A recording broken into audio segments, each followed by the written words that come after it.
మీ business ఏదైనా మీ ఊర్లో promotion చేయాలంటే అది సుమన్ టీవీతోనే సాధ్యం. ఇప్పుడే సంప్రదించండి.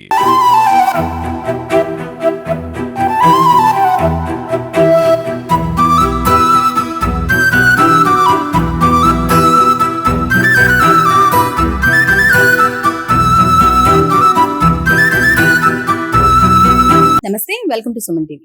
నవమాసాలు మోసి కని పెంచి వాళ్లకు రెక్కలు వచ్చేంత వరకు కూడా వాళ్ళ రెక్కలు విరుచుకొని కష్టపడి పోషిస్తారు తల్లిదండ్రులు. అలాంటి తల్లిదండ్రులను పిల్లలు నిజంగా ఎక్కడా కూడా లేనంత నిర్దయగా రోడ్డున నెట్టేస్తారు. వాళ్ళకి ఒక స్టేజ్ కి వాళ్ళు వచ్చిన తర్వాత ఇలాంటి సంఘటనలు తరచూ మనం ఎక్కడో ఒక చోటు చూస్తూనే ఉంటాం. పిల్లలు తల్లిదండ్రులను వదిలేశారు, అనాథాశ్రమాల్లో చేర్చేశారు, రోడ్డున పడేశారు, తీసుకెళ్లి ఎక్కడో వదిలేశారు.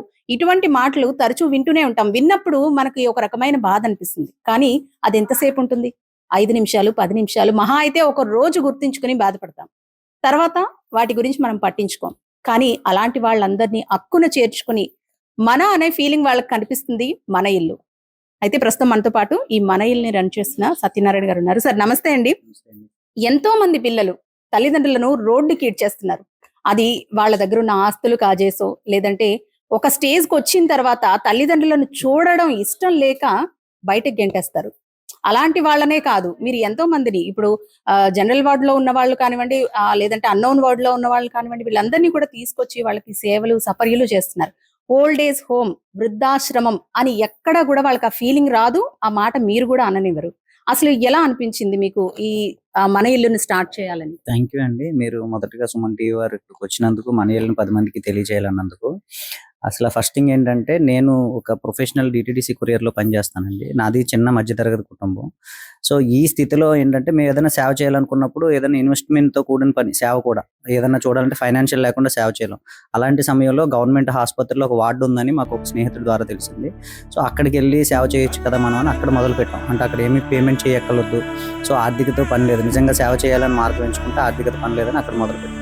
వారి నుంచి అక్కడ ఉన్న వారిని వేరే అబౌట్స్ని ఎత్తి వాళ్ళ పిల్లలకి హ్యాండ్ ఓవర్ చేయడానికి ప్రయత్నం చేయడం కూడా చేసాం. ఒక 3 months వాళ్ళతో బాండింగ్ ఏర్పడిన తర్వాత. సో అక్కడ నుంచి పిల్లలు లేకపోతే వీరిని ఎక్కడ పెట్టాలి, ఇది ఒక పెద్ద సమస్యగా మాకు మారింది. అప్పుడు ఎక్కడ నియరెస్ట్ ఎక్కడైనా హోమ్స్ ఏమన్నా ఉంటే సెలెక్ట్ చేసుకుని అక్కడికి వెళ్ళి జాయిన్ చేయడం జరిగేది. అయితే ఒకప్పుడు ఒక పెద్ద ఆవిడ మాట్లాడిన మాట మమ్మల్ని కదిలించింది. ఏ విధంగా అంటే, నేను ఒక గవర్నమెంట్ ఎంప్లాయీ భార్యని, నాకు 2 కొడుకులు గవర్నమెంట్ ఎంప్లాయీస్ ఉన్నారు. సో అలాంటిది వారందరూ చనిపోయాక వయసు రీత్యా నేను ఇంత ఈ స్థితికి వచ్చిన తర్వాత ఎవరూ లేని ఐడి వార్డులో అనాథగా ఉండిపోయాను. అక్కడ నుంచి నన్ను తీసుకెళ్ళి మళ్ళీ హోమ్లో పెట్టాను, కానీ అది కూడా వృద్ధాశ్రమం అయ్యింది. నేను చనిపోతే అనాథగానే చనిపోతున్నాను కదా అని బాధపడింది. అప్పుడు నాకు అర్థమైంది ఏంటంటే, ఇంత ప్రేమగా ఇంత సమయం ఇచ్చి ఆవిడకి చూసాము, ఇంతలా ఆవిడని చారదీసి ఇంతమంది స్నేహితుల అండతో లైఫ్ మళ్ళీ గెటెన్ చేసింది. కానీ ఎందుకు ఈ భావన ఉందన్నప్పుడు, ఎవరైనా ఎక్కడికైనా వెళ్ళినప్పుడు మాట్లాడే మాటలో అనాథాశ్రమం, వృద్ధాశ్రమం, సో ఇవే ఎక్కువ మాట్లాడుతున్నారు. సో మాట కూడా చాలా విలువైంది. ఎందుకంటే డాక్టర్లు, నేను గవర్నమెంట్ హాస్పిటల్లో విన్నాను, మా మందులు కాదయ్యా, మీరు చెప్పే ధైర్యం, మీరు చెప్పే మాటే ప్రాణాలను బ్రతికిస్తుంది అని పెద్దవారు చెప్పినప్పుడు నేను విన్నాను. సో అలాగే చాలామందికి ధైర్యం చెప్పినప్పుడు వాళ్ళు కూడా చాలా యాక్టివ్గా మారడం జరిగేది. సో అది గమనించుకుని ఈ మాట అనే విధానంలో మన ఇల్లు రావాలి. అంటే ఇల్లు అంటే ఒక కుటుంబాన్ని వీళ్ళకి ఇవ్వాలనుకున్నప్పుడు ఇల్లు అన్నది ఒకరి సొంతం అవుతుంది. సో మనం ఉన్నది ఏంటంటే మన ఇల్లు అంటాం. సో అలా కాకుండా మన ఇల్లు అనేసరికి వినేవారు, పలికేవారు కూడా దాంట్లో భాగస్వాములు అవ్వాలి అన్న ఉద్దేశంతో ఈ పేరుని ఎంచుకోవడం జరిగిందండి. ఇది పేరుగా ఉండడం కాదు, ఆచరణలో ఉండాలని. నాతో పాటు నాకు అద్భుతమైన స్నేహితులు ఉన్నారు. వారందరి సహకారంతో, వారి స్నేహితుల సహకారంతో ఇక్కడ మేము ఒక ఇల్లు అద్దెకి తీసుకుని రన్ చేయడం జరుగుతుంది. అదే మీరు చూస్తున్న ఈ మన ఇల్లు.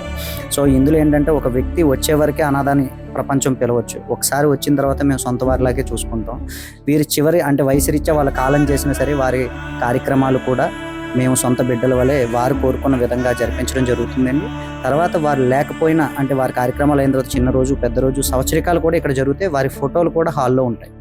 ఎందుకు ఇలాంటి కార్యక్రమం చేయడం, వారికి భోజనం పెడితే చాలు కదా, నేడిస్తే చాలు కదా, మళ్ళీ కార్యక్రమం సంవత్సరికాలు ఎందుకు అనేది ఆర్థిక పరిస్థితుల వల్ల ఇలా నడిపే చోట ఇవెందుకని అనిపిస్తుంది. కానీ ఇది ఎందుకు అంటే, ఇక్కడికి వచ్చిన వారు నిరాశతో వస్తారు, మాకు ఎవరూ లేరు, మేము ఏదన్నా అయితే మాకు ఇలా జరుగుతాయా అన్న భావంతో వస్తారు. వెళ్ళిపోయిన వారు ఇది చూడరు, కానీ ఉన్నవారు చూసి వారిలో నిజంగా మేము రాసిన గోడ మీద మన ఇల్లు అని రాసిన పేరు వాళ్ళ హృదయంలోకి చేరాలి అని ఈ ప్రయత్నం అన్నమాట. అందుకే ఇది ఒక కుటుంబ వ్యవస్థగా, కుటుంబం అంటే ఎంతమంది కలిసి ఉండేవాళ్ళని చెప్పే విధానంగా మేము ఇలా చేయడం జరిగింది. ఇక్కడికి వచ్చినప్పుడు నాకు పరిచయమైన సారు మన ఇల్లు అని ఇక్కడ ఏంటి అని చెప్పి నన్ను, ఇది స్టార్ట్ అయ్యి 5 years అవుతుందండి. 3 years బ్యాక్ సార్ నన్ను కలవడం జరిగింది. ఈయన కూడా అడిగారు, ఏంటమ్మా అంటే సో అని చెప్పాను. అప్పటి నుంచి ఇక్కడికి రావడం, మంచి సపోర్ట్ ఇవ్వడం, ఫైనాన్షియల్గా రిలేటివ్స్ తెలుసుంటే పరిచయం చేయడం, లేదా ఇక్కడ ఉన్న వారికి కౌన్సిలింగ్ ఇవ్వడం, అలాంటి విషయాల్లో సారు ఇంకా తమ్ముడు వాళ్ళు వీళ్ళు అంటే మీకు ఎదురుగా ఉన్నారు వీళ్ళని చూపిస్తున్నాను, కానీ ఇంకా నా టీం మెంబర్స్ ఉన్నారు అద్భుతమైన వాళ్ళు. వాళ్ళందరి సహకారంతో అలాగే ప్రత్యక్షంగానే కాదు పరోక్షంగా కూడా ఆర్థికంగా సహకరించేవారు ఉన్నారు. కొన్ని సంస్థలు కూడా సపోర్ట్ ఉన్నారు. వాళ్ళ వల్ల మేము ముందుకెళ్ళగలం. సుమారు మన ఇల్లు రన్ అవ్వాలంటే 2 లక్షల రూపాయలు పైబడి నెలకు ఖర్చు అవుతుంది ప్రజెంట్. కానీ మా అకౌంట్లో ఎప్పుడు కూడా తక్కువ అమౌంట్ 10,000 లోపే ఉంటుంది. ఎంత అద్భుతమైన విషయం అంటే భగవంతుడు ఏ రోజు ఇక్కడ లోటు ఇవ్వకుండా ఎప్పుడు పంచపక్ష పరవన్నాలు ఉండేలాగే మాకు ఇక్కడ నడుస్తుంది. కానీ ఏ రోజుకి ఆ రోజు ఎవరొకరు సపోర్ట్ చేయడం జరుగుతుంది.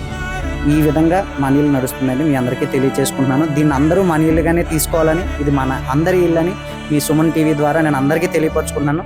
దయచేసి వృద్ధాశ్రమాలు అనాథాశ్రమాలు అనే భావన పెద్దవాళ్ళలో మున్ముందు ఉండకూడదని, అలాంటివి లేకుండా అందరూ సపోర్ట్ చేయాలని మనవి చేసుకుంటూ కోరుకుంటున్నానండి. థ్యాంక్ యూ, ధన్యవాదాలండి. మన ఇల్లు అసలు చూడడానికి ఎంత మంచి అట్మాస్ఫియర్ కనిపిస్తుంది తెలుసా. ఇక్కడ రాసిన కొటేషన్స్ చూడండి. నాడు ఆకలి కోసం అమ్మ, ఈ బొమ్మలో క్లియర్ గా కనిపిస్తుంది చూడండి. పిల్లలు మారం చేస్తే తల్లి గోరుముద్దలు తినిపిస్తుంది. వద్దన్నా సరే వెంట పడైనా సరే కూరి కూరి అన్నం ముద్దలు పెడుతుంది. ఇగో చూడండి, ఒక్క ముద్ద తినమ్మా నీకు మళ్ళీ ఆకలేస్తుంది అంటూ వెంట పడుతుంది. ఇప్పుడు నేడు తన ఆకలి కోసం అమ్మ ఒక్క ముద్ద పెట్టరా అంటూ తల్లి కొడుకు వెంట పడ్డం నిజంగా ఇక్కడే కాదు ప్రతి చోట ఇటువంటివి మనకు కనిపిస్తూనే ఉంటాయి. ఎంతో మంది తల్లిదండ్రుల ఆవేదన ఇది. కని పెంచి అల్లారు ముద్దుగా పెంచి పెద్ద చేసి వాళ్లను స్థాయికి తీసుకువచ్చిన తర్వాత తల్లిదండ్రులను నిర్దాక్షిణ్యంగా వీధిలోకి గెంటేసే కొడుకులు కూతుళ్ళు ఎంతో మంది ఉన్నారు. అలాంటి వారందరినీ కూడా మన ఇల్లు అప్పును చేసుకుంటుంది. ఇక్కడే వీళ్ళు కూడా వర్క్ చేస్తూ ఉంటారు. మీ పేరేంటండి? నా పేరు కాత్యాయని. నేను హోమ్ స్టార్టింగ్ నుంచి ఉన్నాం. అంతకు ముందు అయితే మేము సండే నేను డిటిడిసి కొరియర్లో చేస్తాను. సండే మేము ఏం చేసేవాళ్ళంటే ఫుడ్ మేమే ఓన్గా వండి పొట్లాలు కట్టి రోడ్ సైడ్ వాళ్ళకి ఇచ్చేవాళ్ళం. తర్వాత ఈ హోమ్ స్టార్ట్ చేశాము. 5 years అయింది. నేను అప్పటి నుంచి అంటే ఎలా అనిపిస్తుంది? మనము సాధారణంగా ఎంతో మందిని చూస్తూ ఉంటాం. రోడ్డు మీద అనాథలుగా పడిన వాళ్ళే కాదు, అన్నీ దోచేసుకుని పిల్లల తల్లిదండ్రులను రోడ్డును పడేసిన వాళ్ళు ఇక్కడ చాలా మంది ఉన్నారు. వాళ్ళని చూసినప్పుడు ఏమనిపిస్తుంది? వాళ్ళని చూసినప్పుడు మెయిన్ పిల్లలు ఉండకూడదు అనిపిస్తుంది. ఎందుకంటే వాళ్ళని 9 months అంతలా పెంచి ఇప్పుడు వాళ్ళ అమ్మగారు కూడా చిన్నప్పుడు చాలా మంచిగా చూసి చాలా అల్లారు ముద్దుగా పెరిగి మంచిగా చదువు అన్ని పెట్టిన వాళ్ళని అలా రోడ్డు మీద వదిలేయడం అసలు చాలా దారుణం. సిచ్యువేషన్ చాలా దారుణంగా ఉంది ఈ జనరేషన్లో. కానీ పేరెంట్స్ విలువ వాళ్ళకి తెలియదు. తెలిసి ఉంటే నిజంగా వాళ్ళని ఎవరు వదులుకోరు. ఇక్కడ చాలా రకాల మనుషులను చూస్తూ ఉంటారు. ఎక్కడెక్కడి నుంచో ఎంతో మంది పిల్లలు వదిలేసిన వాళ్ళు, ఆరోగ్యం బారిన పడి రోడ్లు ఉన్న వాళ్ళు, వీళ్ళందరినీ తీసుకొచ్చి ఇక్కడ సేవలు చేస్తారు. వాళ్ళని చూసినప్పుడు అసలు ఏమనిపిస్తుంది? మాకు బయట వాళ్ళన్న ఫీలింగ్ రాదండి. మా ఇంట్లో మా అమ్మమ్మకో నానమ్మకో మేము సేవ చేస్తే ఎట్లా ఫీల్ అవుతామో వీళ్ళందరికీ చేసినప్పుడు కూడా అలానే ఫీల్ అవుతాము. బయట వాళ్ళు ఎక్కడి నుంచో తీసుకొచ్చి విసుక్కోవడం కానీ, వాళ్ళకి ఏమన్నా హాస్పిటల్ తీసుకెళ్ళడం అవ్వచ్చు, డ్రెస్సింగ్ చేయడం అవ్వచ్చు, ఏదైనా సరే ఇష్టంగా చేస్తాం. మన మనిషికి, మన ఇంట్లో ఉన్న మనిషికి ఏమన్నా అయితే ఎట్లా చేస్తామో ఇక్కడ ఉన్న వాళ్ళకి కూడా అలాగే చేస్తాం. ఇక్కడ ఉన్న వాళ్ళందరూ పెద్ద వయసు వాళ్ళే. సాధారణంగా మీరు అన్నట్టు ఇంట్లో మనం చిన్న చిన్న వాటికి విసుక్కుంటూ ఉంటాం. అలాంటిది పెద్ద వయసు వచ్చిన తర్వాత వాళ్ళకి చాదస్తం పెరిగిపోతూ ఉంటుంది. ఇక్కడ ఉన్న వాళ్ళు కూడా ఆల్మోస్ట్ అందరూ ఓల్డ్ ఏజ్ వాళ్ళే. సో వాళ్ళతో ఏమైనా ఇబ్బంది అనిపిస్తుంది ఎప్పుడైనా?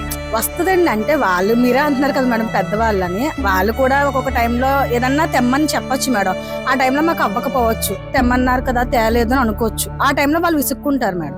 తర్వాత మేము బుజ్జగించి అలా కదమ్మా మాకు ఈ రోజు ఈ పని ఉంది అందువల్ల మేము తేలేకపోయాము అంటే ఏమన్నారండి. మమ్మల్ని అర్థం చేసుకుంటారు. అంటే మేము బయట ఎట్లాంటి సిచ్యువేషన్ నుంచి చేసుకొని అన్ని పనులు చేసుకుని ఇక్కడికి వచ్చి చేస్తామన్న విషయాన్ని వాళ్ళకి తెలుసండి. మ్యాక్సిమం అంత గమ్మున అన్నారు. కానీ మేము ఈ రోజు తేలేకపోయాం, రేపు తెస్తామమ్మా, నీకు టాబ్లెట్లు అవ్వచ్చు, లేకుంటే ఏమన్నా మిక్చర్ అవ్వచ్చు అయినా తెమ్మని చెప్పినప్పుడు రేపు తెస్తాం, ఈ రోజు మర్చిపోయామన్నా సర్లే అమ్మ పర్వాలేదులే అని అంటారు. మీరు ఇక్కడ డైలీ వంట చేస్తూ ఉంటారు కదా, ఎన్నాళ్ళ నుంచి ఇక్కడ ఉంటున్నారు? 2 సంవత్సరాలు ఉంటుంది. ఎంతమంది ఉంటారండి ఇక్కడ? 35 మంది. 35 మందికి రోజు వంట చేస్తూ ఉంటారు. రకరకాల వయసుల వాళ్ళు, రకరకాల మనస్తత్వం కలిగిన వాళ్ళని మీరు చూస్తూ ఉంటారు. సో వాళ్ళతో ఎప్పుడైనా ప్రాబ్లం అనిపించిందా మీకు? ఒకవేళ వాళ్ళని చూస్తే అసలు ఏమనిపిస్తుంది? అలాంటి ఫీలింగ్ ఏమి రాదండి. మా వాళ్ళు ఉన్నారు, మన వాళ్ళే చేసుకుంటున్నాం అన్న భావంతో అంతా కలిసే ఉంటామండి.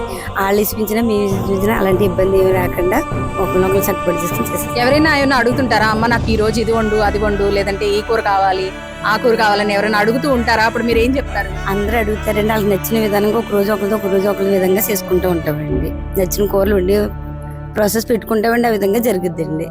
ఎలా అనిపిస్తుంది మీకు ఇక్కడ? చాలా ఆనందంగా అనిపిస్తుందండి. మన ఇంట్లో అంటే మా ఇల్లు కూడా మర్చిపోయి ఇక్కడే ఉండిపోతామండి.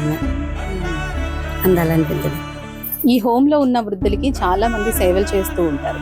దాంతో పాటు ఈ హోమ్ ఏదైతే ఉందో దీని చుట్టూ ఉన్న ఇళ్లలో ఉన్న కొంతమంది వ్యక్తులు తరచూ ఇక్కడికి రావడం, వాళ్ళకి సేవ చేయడం ఇలాంటివి చాలా మంది చేస్తూ ఉంటారు. మనతో పాటు ఉన్నారు. అమ్మ, మీది ఇక్కడేనా, ఈ పక్కనేనా ఇల్లు? ఎన్నాళ్ళ నుంచి ఈ హోమ్ చూస్తున్నారు మీరు? 5 సంవత్సరాలు బట్టి చూస్తున్నాను. ఎలా అనిపిస్తుంది? అంటే మనం సాధారణంగా ఇంట్లో ఉన్న వాళ్ళనే చూసుకోవడానికి కష్టమైపోతున్న రోజులు, అలాంటిది ఇంతమందికి ఆసరాగా నిలుస్తున్నారు. ఎలా అనిపిస్తుంది చూసిన? మాకైతే చాలా ఆనందంగా ఉందండి. ఎందుకంటే ఇంతకు ముందు ఇదే సంస్థలో ఏం చేసి ఉండేదండి. అది ఫారెన్ ఫండింగ్ తో జాన్ డేవిడ్ గారు నడిపేవారండి. అప్పుడైతే ముసలోళ్ళు ఇంకా ఎలాంటి తిట్లు తిట్టేవారంటే నిజంగా ఏటి ఇంత వయసు వచ్చాక వీళ్ళు ఎలాంటి మాటలు పడుతున్నారని అనిపించేదండి. తర్వాత ఎవరో కాకినాడ నుంచి వచ్చి ఒకసారి ఎడుతున్నారంట అంటే నిజంగా అలాంటి కొడుకుని ఎందుకు కనలేకపోయినా అని నేను అత్తమాను బాధపడుతుంటానండి. రోజు అత్తమాను సార్తో వచ్చి మాట్లాడుతుంటాను. నిజంగా కన్నా పిల్లలు కూడా అలా చూడండి, అంత బాగా చూస్తారండి. నాకు అందుకనే ఈ సంస్థ అన్న సార్ అన్న నాకు చాలా అభిమానం అండి. మళ్ళీ జన్మంటుంటే నేను అలాంటి కొడుకునే కనాలని నాకు అంత ఆశగా ఉందండి. అంత ప్రేమగా చూసి పిల్లలు ఎప్పటికీ ఉంటారండి. నిజంగా వీళ్ళందరినీ కూడా తల్లిదండ్రులా చూడండి, నేను పుట్టిన పిల్లల్లాగే చూస్తారండి. నిజంగాని ఒక్కరోజు కూడా ఒక్క మాట బయటకి వినిపించదండి. ఏమన్నా వినిపిస్తుందేమో అని అత్మానేమ్మా, నాకు చిన్న కుక్క ఉందని దాన్ని బట్టి తిరుగుతుంటానండి.